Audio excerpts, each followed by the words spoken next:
네, 앞으로는 용산 대통령실 앞 이태원로에서 경찰이 교통소통을 이유로 집회 시위를 금지할 수도 있게 된다고 합니다.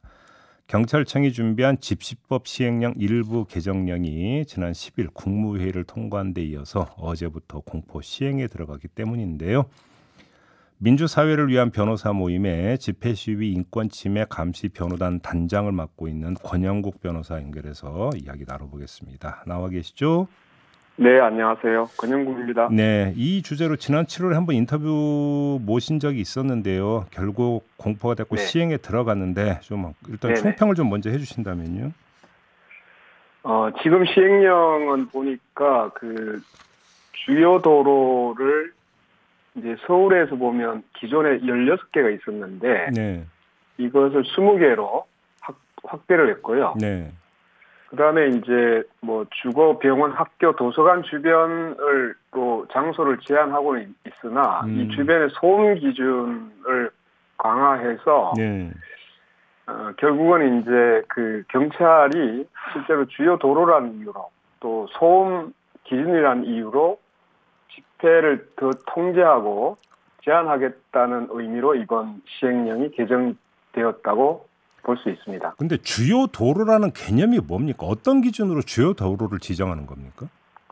뭐 주요 도로는 이제 교통 소통이 많고 예. 뭐 주변 도로에 영향이 많이 끼치는 뭐 이런 이제 주로 대로를 의미하는 주로 것으로. 간선도로 아닙니까 그러면? 네네, 맞습니다. 서울 시내 간선도로 아닌 데가 별로 없죠, 사실은. 그렇다. 네네.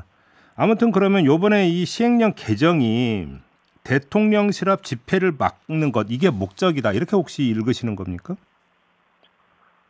예, 그 이제 지금 보면 이번에 이제 그 도로가 편입된 게 용산 대통령실을 지나는 이태원로가 네, 그렇죠. 주로 되어 있고요. 예, 그리고 여기에 이제 덧붙인 게 강남대로, 예, 수초대로를 덧붙이고 있습니다. 네, 이제 강남대로나 수초대로를 붙이게 되면 여기에 대법원하고 검찰청이 포함이 되고요. 그 다음에 이제 강남대로 영곡 사거리까지 연결되는데 이게 이제 삼성 수초사업하고 현대기아차 그래요? 그 건물이 포함되어 버립니다. 네. 그러면 대통령실, 법원, 검찰청, 삼성, 네. 현대기아차 맞습니다. 이렇게 된다. 이번 네네. 시행령 개정에 따라서 이제 그 집회 시위가 경우에 따라서는 차단될 수 있는 그 대상지가 이렇게 된다는 말씀이십니까? 혹시 이게 정말로 의도된 거라면 지금 주요 도로 지정이라고 보시는 겁니까? 그러면? 예, 그 의도가 매우 분명하다고 보여집니다.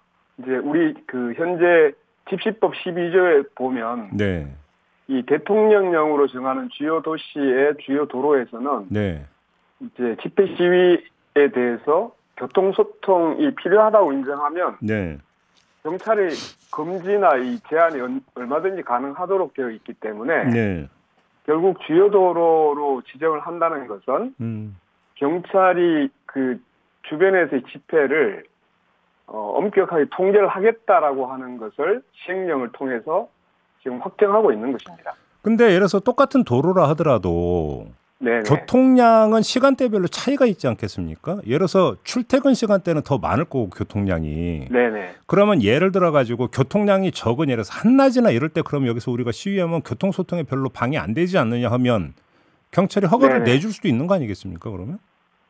소통이 이제 그래서 지금 경찰이 그 항변을 하고 있는 것은 예. 이게 금지나 제한을 할 수 있다는 것이지 자기들이 항상 제한하겠다 이런 게 아니다 이렇게 얘기를 하는데요. 예, 예. 지금 지난 정부 4년 동안 이 주요 도로 교통 소통을 이유로 해서 금지한 건이 2건에 불과했어요. 아, 그래요? 그런데 예. 이번 이제 현 정권이 들어서고 1년 5개월 만에 이 주요 도로의 교통 불편을 이유로 315건의 집회 금지나 제한을 하고 있습니다. 그럼 증가율이 어마어마하네요, 그러면? 네네. 그러니까 이 출퇴근 시간이라고 하는 이유로 예. 또는 이제 교통 불편을 이유로 경찰이 얼마나 자의적으로 지금 금지, 부분 금지하거나 제한하고 있는지를 예. 이 숫자가 극명하게 보여주는 것이죠. 네. 근데 요번에 그 바꾼 시행령 보면 소음 측정 방식도 강화했다고 하던데 맞습니까, 변호사님? 네, 맞습니다. 어떤 식으로 강화를 한 겁니까? 이제 소음 그 측정 간격을 좁힌 겁니다. 예전에는 이제 그 1시간 뭐 이렇게 10분 간격으로 한 것을 예. 5분 간격으로 줄인 거예요. 그러니까 이제 그 소음에 대한 통제를 예. 이런 이제 측정 간격을 줄여서 통제를 강화하고 있고 또 이제 그 최고 기준치를 예전에는 1시간 내에 3회 이상 초과를 해야 되는데 예. 이제는 2회를 초과하면 여기에 대해서 이제 여러 가지 그 뭐 확성기를 아예 이제 그 빼앗거나 네. 뭐 이런 조치 또는 이제 집회에 대해서 계속적으로 개입할 수 있는 여지 명분을 만들고 있는 것이죠. 혹시 처벌 수위도 바꿨습니까? 처벌 수위는 바뀐 건 아닌데 예. 그 과태료 부과 기준에 보면 네. 위반 행위의 정도에 따라서 그 과태료의 2분의 1을 인상할 수 있도록 늘릴 수 있도록 정하고 있는 게 있습니다. 그러니까 예. 위반 횟수가 늘어나기 때문에 결국 과태료 금액이 늘어나는 효과가 발생할 것으로 보입니다. 그리고 집회 문화 그 개선 방안이라는 게 있잖아요. 네네. 이걸 보면 폭력행위 법 대응을 위한 드론 체증을 도입한다.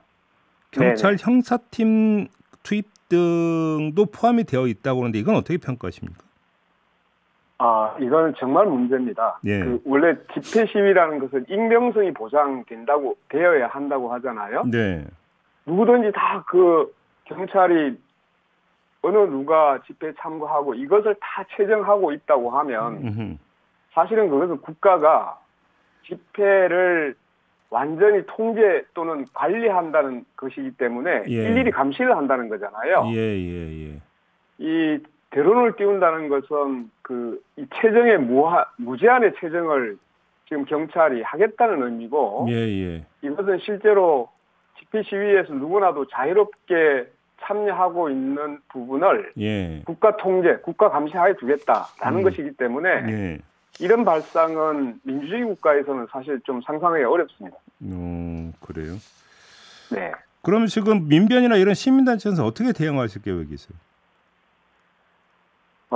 지금도 보면 아까 말씀드렸듯이 주요 도로란 이유로 출퇴근 시간이라는 이유로 네. 또는 야간 집회를 한다는 이유로 지금 경찰은 집회를 금지하거나 부분 금지하는 게 거의 일상화되어 있습니다. 네. 근데 이럴 때마다 지금 그 법원에 집행정지 가처분 신청을 하고 있거든요.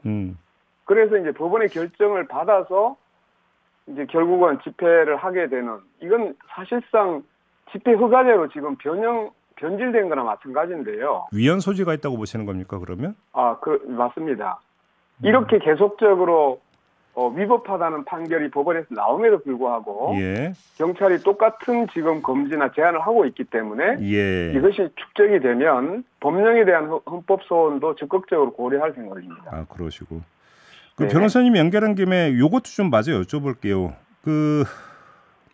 윤희근 경찰청장이 고 백남기 농민 물대포 맞고 사망한 고 백남기 농민과 관련해서 네. 정당한 법을 집행한 경찰관 또한 보호받을 필요가 있다. 이런 요지의 발언을 했는데 이 발언 어떻게 평가하십니까? 이건 사실 이제 경찰관이라고 해서 뭐 보호받지 않아야 할 이유는 없겠죠. 네. 그런데 이런 얘기를 하고 있는 것은 경찰관이 집회 현장이나 공권력 행사에서 공권력을 남용하더라도 사실상 면책하겠다는 이야기를 지금 배경에 깔고 있는 것이고요. 네네. 이것은 건설노조 집회 이후에 집회에 대한 강경 대응을 주문하면서 네. 뭐 공무원의 어떤 법 집행에 대해서는 그 불이익을 주지 않도록 하겠다고 하는 그 대통령의 말하고 다 있습니다. 그 이후에 경찰들의 그 행동이 매우 과격하거나 상당히 남용하는 그런 분위기가 만들어진 것이죠. 네. 알겠습니다. 자, 말씀 여기까지 듣도록 할게요. 고맙습니다, 변호사님. 네, 네, 지금까지 민변의 권영국 변호사였습니다.